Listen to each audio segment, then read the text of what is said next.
Hello friends, welcome back to our YouTube channel adenium growers. तो friends, आज हम बात करने वाले हैं अडेनियम सीडलिंग के बारे में। जैसे कि आप यहाँ पे देख सकते हैं कि मैंने अपने अडेनियम की छोटी सीडलिंग्स को और बड़ी वाली सीडलिंग्स को भी अरेंज किया हुआ है।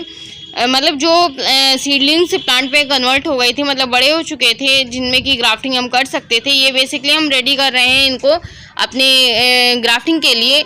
तो जो सीडलिंग मतलब प्लांट में कन्वर्ट हो गए थे और बड़े हो गए थे, उनको मैंने पॉट में शिफ्ट करके ग्राफ्टिंग उनमें कर दिया है और वो ग्राफ्टिंग भी मेरी सक्सेस हो चुकी है। तो अब जो सीडलिंग मतलब छोटे साइज़ की बची हुई है और ज़्यादा बड़ी वाली सीडलिंग तो नहीं है, जो भी बड़ी वाली सीडलिंग है उस साइड में मैंने रखा हुआ है और जो छोटी वाली सीडलिंग है उनकी रो इधर आगे साइड में लगाया हुआ है।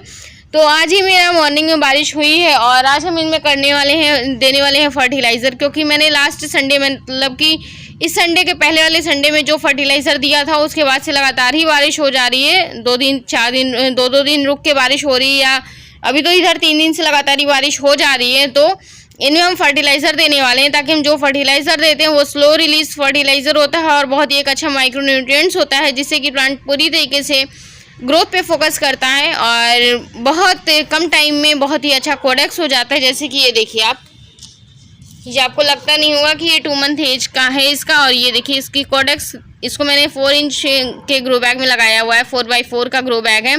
और इसका कोडेक्स देखिए आप कितना अच्छा लट्टू की तरह हो गया है और एकदम रिंकल्स पड़ चुका है। हम चाहे तो इसमें ग्राफ्टिंग कर सकते हैं, लेकिन हम इतने कम एज के प्लांट में ग्राफ्टिंग नहीं करते हैं। जो भी प्लांट में हम ग्राफ्टिंग करते हैं उसकी एज कम से कम 2 ईयर्स होती है। और आप लोगों को एक चीज़ और भी बता देते हैं कि जो सीडलिंग होता है हम उसको पहले पॉट में शिफ्ट करने के बाद भी हम 6 मंथ तक छोड़ देते हैं, ताकि वो अच्छी तरीके से मैच्योर हो जाए। और जो भी रूट स्टॉक के लिए हम यूज़ करते हैं, जो भी प्लांट मतलब कि जो नॉर्मल रूट स्टॉक हम यूज़ करते हैं, वो हमारा root stock mature root stock रहता है। कम से कम 2 साल उसकी एज होती है, तभी हम उसमें ग्राफ्टिंग करते हैं। तो चलिए फ्रेंड्स, अब हम बताते हैं इसमें कि जो हम माइक्रोन्यूट्रिएंट्स यूज़ करते हैं उसका हमारे सीडलिंग में क्या क्या बेनिफिट होता है। क्योंकि बहुत से लोग हमसे ये चीज़ पूछते हैं कि आप कौन सा माइक्रोन्यूट्रिएंट्स यूज़ करते हैं, तो हम वही आज बता देते हैं आप लोगों को कि हम कौन सा माइक्रोन्यूट्रिएंट्स यूज़ करते हैं। देखिए, माइक्रोन्यूट्रिएंट्स तो बहुत से ब्रांड में आता है, लेकिन वो होता है सीवीड एक्सट्रैक्ट ही। ब्रांड के ऊपर मत जाइए आप लोग, क्योंकि बहुत सी जगह जो ब्रांड हम यूज़ करते हैं वो ब्रांड नहीं मिल पाता है।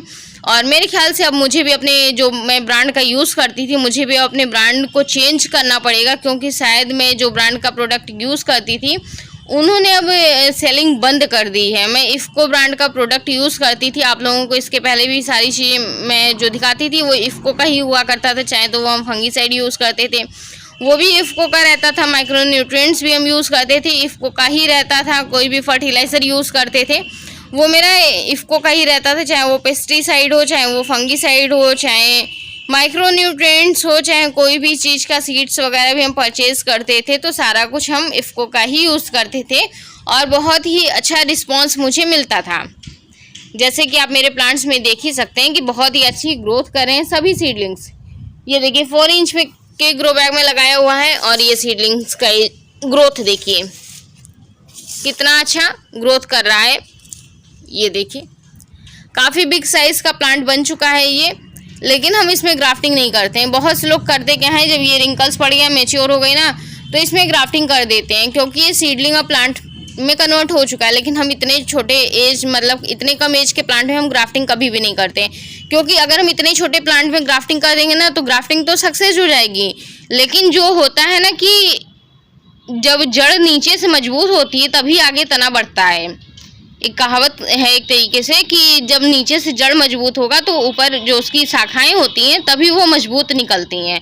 तो जितना अच्छा मेरा मैच्योर रूट स्टॉक होता है, जितना हेल्दी बना सकते हैं उतना हेल्दी बनाइए और तब ग्राफ्टिंग करिए। तो इसलिए हम कोशिश ये करते हैं कि जो भी मेरा रूट स्टॉक होता है वो मैच्योर हो, मतलब थोड़ा सा टाइम ज़्यादा दें, उनको अच्छे से फर्टिलाइज़ करें, अच्छे से खिलाएं पिलाएं, और उसके बाद जब वो सीडलिंग मतलब कि प्लांट में अच्छे तरीके से मैच्योर हो जाए तब हम उनको ग्राफ्टिंग करें। और यहाँ पे देखिए ये इतने सारे सीडलिंग्स को तो इधर पे रखा ही है मैंने, और कुछ सीडलिंग्स इधर भी है, मैं दिखा देती हूँ आपको।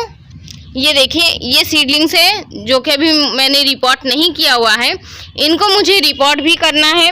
और अभी कुछ सीड्स मैंने ग्रो भी किए हुए हैं और ये एक पॉट अभी लगा भी है, ये हार्वेस्ट होता है तो फिर इसको भी ग्रो करूँगी। और कुछ लोगों की क्वेरी भी थी सीड्स के लिए, तो अगर मेरे पास अवेलेबल हुआ सीड्स ज़्यादा क्वांटिटी में तो मैं सेल कर दूंगी, क्योंकि बहुत ज़्यादा इसमें सीड्स मिल नहीं पा रहे हैं, क्योंकि ये सारे जो पॉट रेडी हुए हैं ये सब नेचुरल पॉलिनेशन है। मैं जो सीड रेडी करती हूँ ना, आप लोगों को मैं बार बार हर एक वीडियो में बताती हूँ कि मैं जो सीड रेडी करती हूँ 15 सितंबर से मेरा सीड बनाने का प्रोसेस स्टार्ट होता है। मतलब 15 से 20 सितंबर। अभी जो प्लांट में फ्लावरिंग भी आती है ना, हम उसमें सीड नहीं बनाते हैं, क्योंकि इस टाइम पे आपको रुक रुक के बारिश होती रहती है। अभी मैंने हैंड पॉलिनेशन अभी 2 दिन पहले ही किया था, कल से कंटिन्यू बारिश स्टार्ट हो चुकी है। मतलब कंटिन्यू बारिश का मतलब इस समय जो बारिश हो रही है ना, उतनी तेज वाली बारिश नहीं हो रही है, लेकिन हाँ बीच बीच में बारिश हो जा रहा है, तो जो हैंड पॉलिनेशन फ्लावर है वो खराब हो जाता है। तो चलिए हम वीडियो को ज़्यादा लंबी नहीं करेंगे, फर्टिलाइजर के बारे में बताते हैं। तो ये देखिए फ्रेंड, ये है मेरा वो वाला फर्टिलाइजर जिसका कि यूज़ मैं हमेशा ही करती हूँ अपने अडेनियम सीडलिंग्स के लिए, और इससे मेरी सीडलिंग्स में बहुत ही अच्छी ग्रोथ निकल के आती है। तो बात आती है कि सीडलिंग्स मतलब इस फर्टिलाइजर का यूज़ हमें कैसे करना है। तो यहाँ पे देखिए हम बताते हैं आपको। पहले मैं इसको नीचे रख लेती हूँ, और सीडलिंग्स को मतलब कितने बड़े पॉट में आपने रखा है, सीडलिंग्स को कितने बड़े ग्रो बैग में शिफ्ट किया हुआ है, उसके अकॉर्डिंग आपको देना है। देखिए इतना फर्टिलाइजर हम ये 4 इंच के ग्रो बैग में देंगे। ये जो मेरा छोटा वाला ग्रो बैग है, इस वाले में हम इतना देंगे, और आपको देने के बाद कुछ भी नहीं, गुड़ाई वगैरह इसमें कुछ भी नहीं करना है, बस दे के ऐसे ही छोड़ देना है। ये देखिए, ये नहीं कि छोटे से ग्रो बैग में लगाए हुए हैं और भर भर के 1 चम्मच दे देंगे हम, तो ये दिक्कत हो जाएगी।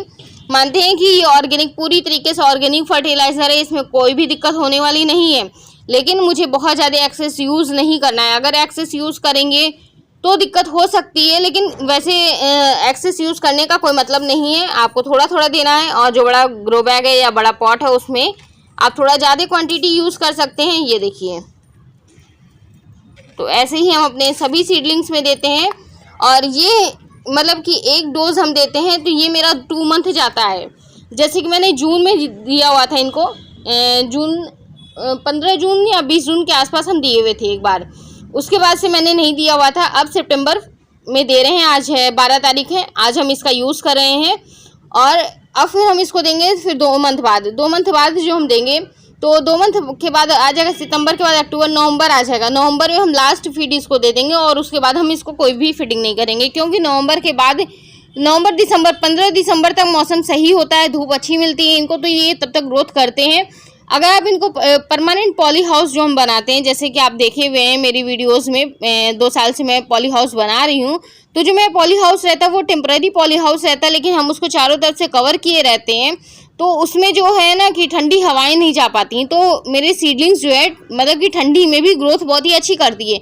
आप लोगों को मैंने दिखाया भी है, और अगर आप नहीं देखे होंगे तो मेरी वीडियोस में आप देखिएगा आगे कि मेरी सीडलिंग्स आपको विंटर में भी, मैंने दिसंबर जनवरी का भी अपडेट दिया हुआ है अपने सीडलिंग्स का, तो उसमें भी मेरी सीडलिंग्स बहुत ही अच्छी तरीके से ग्रोथ करती रहती है। तो इसलिए हम नवंबर में लास्ट फर्टिलाइज़र देते हैं, उसके बाद हम छोड़ देते हैं। ग्रेनुअल्स फिर हम नहीं देते हैं उसके बाद, अगर हमको देना होता है, क्योंकि हम ग्रेनुअल्स उस टाइम इसलिए नहीं दे पाते हैं उसके बाद, क्योंकि रीज़न ये होता है कि तब तक ठंडी मतलब कि ठंड की रात होने लगती है, मतलब रात में सर्दी होने लगती है, जिससे कि हम पानी अपने सीडलिंग्स में कंटिन्यू नहीं दे पाते। जब हम कंटिन्यू पानी नहीं देंगे तो ये जो ग्रेनुअल्स हम रखे हुए हैं तो ये डिज़ोल्व नहीं हो पाता है। तो इसलिए उस टाइम पे जो भी फर्टिलाइज़र हम देते हैं उनको हम लिक्विड फीड देते हैं, क्योंकि लिक्विड फीड देंगे तो ये डायरेक्ट ही मीडिया में जाएगा, ऑब्जॉर्व करेगा और प्लांट में ग्रोथ प्रोवाइड करता है। तो उस टाइम पे जो भी हम फर्टिलाइज़र देते हैं उसको ग्रोथ प्रमोटर देते हैं लिक्विड फॉर्म में। और अभी जो हम दे रहे हैं ये सीवीड एक्सट्रैक्ट है।